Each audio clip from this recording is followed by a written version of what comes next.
क्या कारण है? देखिए, जनता कभी गलत नहीं बोलती। इतनी बड़ी तादाद में अगर कानपुर का आम जनमानस आज एजेंसी के खिलाफ उठ खड़ा हुआ है, तो उसमें एजेंसी अस्पताल के प्रबंध तंत्र को आत्मचिंतन करना चाहिए कि हमारे भीतर क्या सुधार होना चाहिए, और उसके बाद उससे 6 लाख रुपए भी वसूल लिए जाते हैं।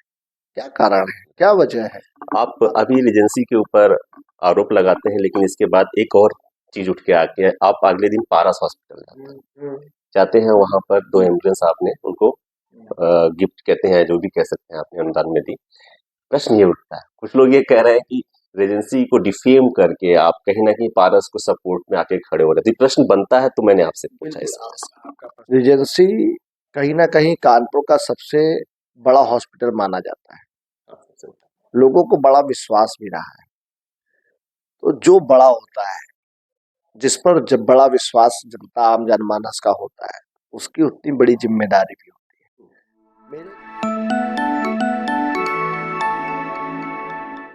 नमस्कार, स्वागत है आपका कबीर न्यूज पे। मैं हूँ जितेंद्र कमल। आज जो मेरे साथ शख्स है, उनकी दो बहुत ही खूबियां हैं, जिनके लिए वे पूरे उत्तर प्रदेश क्या पूरे देश में फेमस है, और फैन फॉलोइंग उनकी बहुत ही जबरदस्त है। युवाओं के बीच में तो वो नायक की तरह है, और उनका तेज तर्रार जो नेचर है वो सबको बहुत भाता है।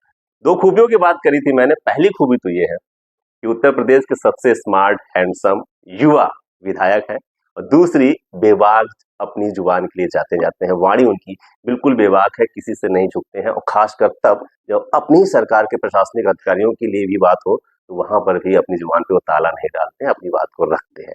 ऐसे ही शख्स है हमारे बिठूर विधानसभा से विधायक अभिजीत सिंह संघा जी। सर, स्वागत है आपका कबीर न्यूज में।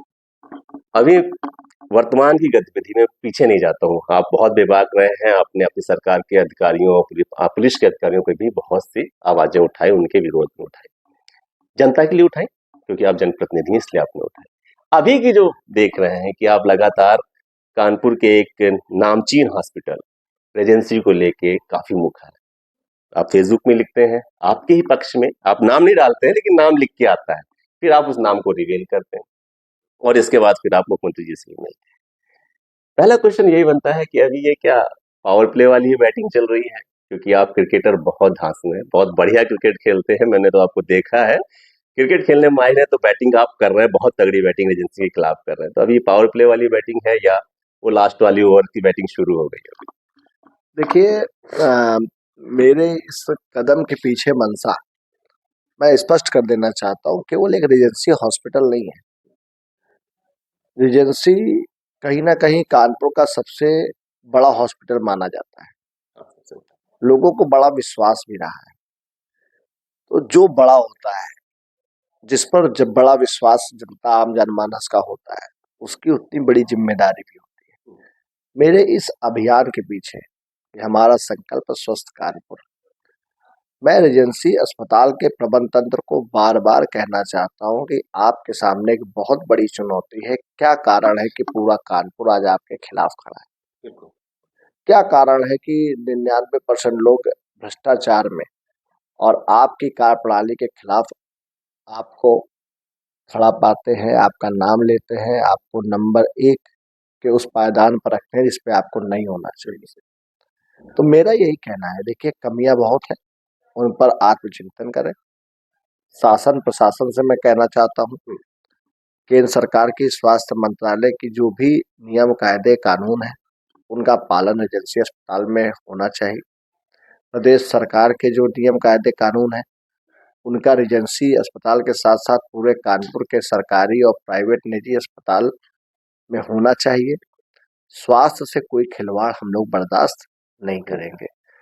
मैं, क्योंकि विषय ऐसा है, जो चीज मेरे पकड़ में सामने आई, तो आज एजेंसी अस्पताल के ऊपर कार्रवाई या जांचें हो रही है। जो अस्पताल भी इस दायरे में आएगा, उस पर मैं कार्रवाई करने से चूकूंगा नहीं। वजह क्या रही? सभी लोग ये जानना चाहते हैं कि एकदम से अचानक से सांगा जी एजेंसी पे इतना मुखर क्यों हो रहे हैं? क्या वजह रही? कोई आपका जानने मिलने पहचानने वाले के साथ कुछ उसने गलत किया है, या लगातार इस तरह की घटनाएं हो रही हैं, उनकी शिकायतें आपको मिलती हैं? देखिए, विषय बहुत हैं, बहुत से मुद्दे हैं। हाल में भी हमारे सचेंडी का एक लड़का अभिषेक मिश्रा, जिसकी मात्र 19-20 वर्ष आयु थी, एक्सीडेंट होता है, पैर में चोट लगती है, घायल हो जाता है, पैर काटने के लिए बोला जाता है। उसके बाद में लगातार 3 दिन तक उसको, परिवार को इसी आसरे में कि अभी एड़ी से पैर कटेगा, फिर घुटने से पैर कटेगा, फिर जांग से पैर कटेगा, और उसके बाद ये स्थिति बनती है कि चौथे दिन उसकी मृत्यु हो जाती है, और उसके बाद उससे 6 लाख रुपए भी वसूल लिए जाते हैं। क्या कारण है, क्या वजह है? आप इतने मल्टी सुपर स्पेशलिटी हॉस्पिटल में आप इलाज कर रहे हैं, मैं मान सकता हूँ लोगों की इलाज के दौरान मृत्यु भी होती है, लोगों को हमेशा पॉजिटिव रिजल्ट देखने को नहीं मिलते हैं, लेकिन क्या कारण है कि बिल में इतनी ज्यादा धांधागर्दी देखने को मिलती है? बाहर दवाइयों का कुछ रेट है, अंदर दवाइयों का कुछ रेट है। बिलिंग में बहुत से ऐसी चीजें हैं जिन पर प्रश्न चिन्ह लगाया जा सकता है, जिन पर जांच होनी चाहिए। ठीक है, हम मानते हैं कि आप लोगों के भी अनेकों खर्चे होते हैं, इतने बड़े प्रतिष्ठान को चलाना आसान काम नहीं है, लेकिन कहीं ना कहीं आपको आत्मचिंतन करना होगा। आप कहते हैं हम सेवा कर रहे हैं, मैं इसको सेवा नहीं मान रहा हूँ। अगर आपको मानवता मर गई है वहाँ हाँ एजेंसी बिल्कुल, मैं बार बार कहता हूँ इस तरह के प्राइवेट हॉस्पिटल्स को आत्मचिंता करना चाहिए, इनके प्रबंध तंत्र को आत्मचिंता करना चाहिए। क्या कारण है? देखिए, जनता कभी गलत नहीं बोलती। इतनी बड़ी तादाद में अगर कानपुर का आम जनमानस आज एजेंसी के खिलाफ उठ खड़ा हुआ है, तो उसमें रेजेंसी अस्पताल के प्रबंध तंत्र को आत्मचिंतन करना चाहिए कि हमारे भीतर क्या सुधार होना चाहिए। निश्चित रूप से इंसान गलतियों का पुतला है। आप शेष प्रबंध तंत्र से आपके नीचे मैनेजमेंट से गलतियां हो रही हैं, उसमें सुधार करिए। मैं बार बार आपके खिलाफ आवाज आपके खिलाफ नहीं, कानपुर के जो भी निजी अस्पताल गलती करेंगे, सरकारी अस्पताल में गलतियां होंगी, अभिजीत सिंह सांगा उसमें बोलता रहेगा। बोलता रहे। आप मुख्यमंत्री जी से मिले थे जाके, तो उन्होंने क्या आश्वासन दिया? आपने बताया कि जमीनी और कानपुर में धरातली क्या स्थिति है एजेंसी की, और किस तरह के जनमानस उसके खिलाफ आके खड़ा हुआ, उन्होंने क्या आश्वासन दिया? देखिए, महाराज जी की ये विशेषता है, स्वास्थ्य के लिए, शिक्षा के लिए, लॉ एंड ऑर्डर के लिए वो कहीं भी भ्रष्टाचार बर्दाश्त नहीं करते हैं। निश्चित रूप से मैंने उनको 2 बार शिकायत की है, एक बार दिसंबर महीने में की, एक बार अभी 2 दिन पहले की। निश्चित रूप से हर प्रकरण की जांच हो रही है, और समय समय पर बहुत से ऐसे विषय हैं जो हमने आईटीआई के माध्यम से मांगे हुए हैं। जो भी कमियां गलतियां होंगी उन पर मैं कार्रवाई कराने का काम करूंगा। दो चीजें हैं विधायक जी, दो प्रश्न और सोशल मीडिया पे ही आ रहे हैं। पहला, जब मैंने खुद डाला कि इस प्रकरण में कौन जीतेगा, विधायक जी जीतेंगे या एजेंसी जीतेगा, बहुत से लोगों ने कहा कि पैसे में बहुत ताकत होती है। पैसे में बहुत ताकत होती है, हो सकता है कि इसमें एजेंसी कुछ एज हो जाए, वो ज्यादा आगे निकले, जीत जाए, बना रहे। देखिए, जीतने का पैमाना और मापदंड अलग अलग है। बहुत लोगों के नजर में जीत होगी कि रेजेंसी हॉस्पिटल बंद हो जाए, वही विधायक जी की जीत है। मेरी नजर में मेरी जीत वो है कि कानपुर की स्वास्थ्य व्यवस्था ठीक हो जाए। कानपुर में जितने भी निजी हॉस्पिटल है, सरकारी हॉस्पिटल है, उनके मन में एक डर पैदा हो जाए कि अगर योगी जी की सरकार में हम भ्रष्टाचार करेंगे, लोगों को प्रताड़ित करेंगे, तो हम पर सख्त से सख्त कार्रवाई हो जाएगी। उसमें मैं आपको दावा करता हूं कि बहुत मनोवैज्ञानिक असर पड़ा है। कानपुर का एक एक अस्पताल आज डरा हुआ है, वो जान रहा है कि अगर हम कोई गलत काम करेंगे तो हमारे खिलाफ अभिजीत सिंह सांगा खड़ा हो जाएगा, योगी जी का डंडा उनके ऊपर चलना शुरू हो जाएगा। और इस मानसिकता को बनाने में, इस वातावरण को बनाने में अभी बहुत से ऐसे कदम है जो हम लोग उठाने जा रहे हैं। हम इसको भी देखें कि आपकी जो मुहिम है वो कहीं ना कहीं गरीब को भी एक अच्छी स्वास्थ्य सुविधाएं मुहैया कराने की है क्या? बिल्कुल, गरीबों की लड़ाई है ये, गरीबों की लड़ाई है, मरीजों की लड़ाई है। आयुष्मान कार्ड का भी कुछ जिक्र हुआ है, हाँ, देखिए, धोखाधड़ी जो घोटाले की। सीजीएचएस की बात हो रही है, सरकारी योजनाओं से जो लाभ मरीजों को मिलना चाहिए, उसकी किस तरीके से आप प्राइस कटिंग कर रहे हैं, किस तरीके से कितने पैसे से उनका इलाज कर रहे हैं, निश्चित रूप से इन सब चीज की ऑडिटिंग होगी, मॉनिटरिंग होगी, तो निश्चित रूप से सुधार हो जाएगा। एक अंतिम प्रश्न विधायक जी, आप अभी एजेंसी के ऊपर आरोप लगाते हैं, लेकिन इसके बाद एक और चीज उठ के आती है, आप अगले दिन पारस हॉस्पिटल जाते हैं, वहां पर 2 एम्बुलेंस आपने उनको गिफ्ट कहते हैं, जो भी कह सकते हैं, आपने अनुदान में दी।